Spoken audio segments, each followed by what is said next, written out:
એશિયાઈ સિંહોના રક્ષણ માટે કેન્દ્રનો મહત્વનો નિર્ણય। સમગ્ર વાત કરીએ તો ગુજરાતમાં ગૌરવ સમા એશિયાઈ સિંહ વર્ષોથી એશિયાઈ ખંડમાં માત્ર સૌરાષ્ટ્ર વિસ્તારના ગીર રક્ષિત વિસ્તારમાં વસવાટ કરતા જોવા મળે છે, ત્યારે આ સિંહો તેમજ વન્ય પ્રાણીઓના જતન માટે રાજ્ય સરકાર સંપૂર્ણ કટિબદ્ધ છે। એશિયાઈ સિંહોના રક્ષણ અને સંવર્ધન માટે કેન્દ્ર તેમજ ગુજરાત સરકાર દ્વારા ટેકનોલોજીની મદદથી સતત અનેકવિધ નવીન પ્રકલ્પો હાથ ધરવામાં આવી રહ્યા છે। મુખ્યમંત્રી ભૂપેન્દ્ર પટેલના નેતૃત્વવાળી રાજ્ય સરકારના વિશેષ પ્રયાસોથી કેન્દ્ર સરકાર દ્વારા ગીર રક્ષિત વિસ્તારના આજુબાજુનો વિસ્તારમાં ઇકો સેન્સિટિવ ઝોન જાહેર કરવા માટે પ્રાથમિક જાહેરનામું પ્રસિદ્ધ કરવામાં આવ્યું છે। ગુજરાતીઓ માટે ગૌરવની ક્ષણ છે।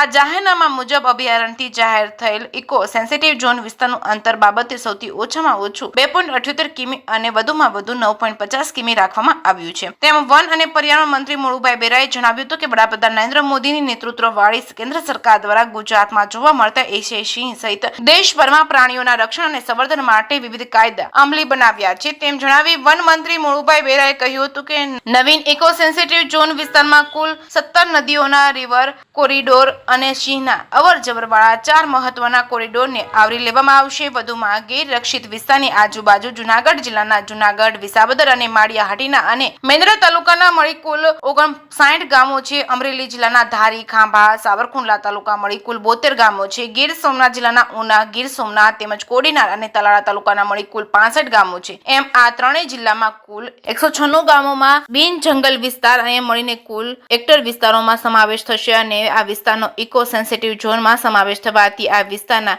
વિહરતા સિંહ પરિવારોને વિશેષ રક્ષણની સાથે અત્યાર સુધી ગીર રક્ષિત વિસ્તારની હદથી 10 કિલોમીટરની ઇકો સેન્સિટિવ ઝોન વિસ્તારની હદમાં આ નવા ઇકો સેન્સિટિવ ઝોનમાં ઘટાડો થવાથી સ્થાનિક અન્ય વિકાસલક્ષી પ્રવૃત્તિઓને વધુ વેગ મળશે તેવું મંત્રીએ ઉમેર્યું હતું। જે કેસની ગુજરાતી સાથે રાજુ પંડ્યા, કેશોદ।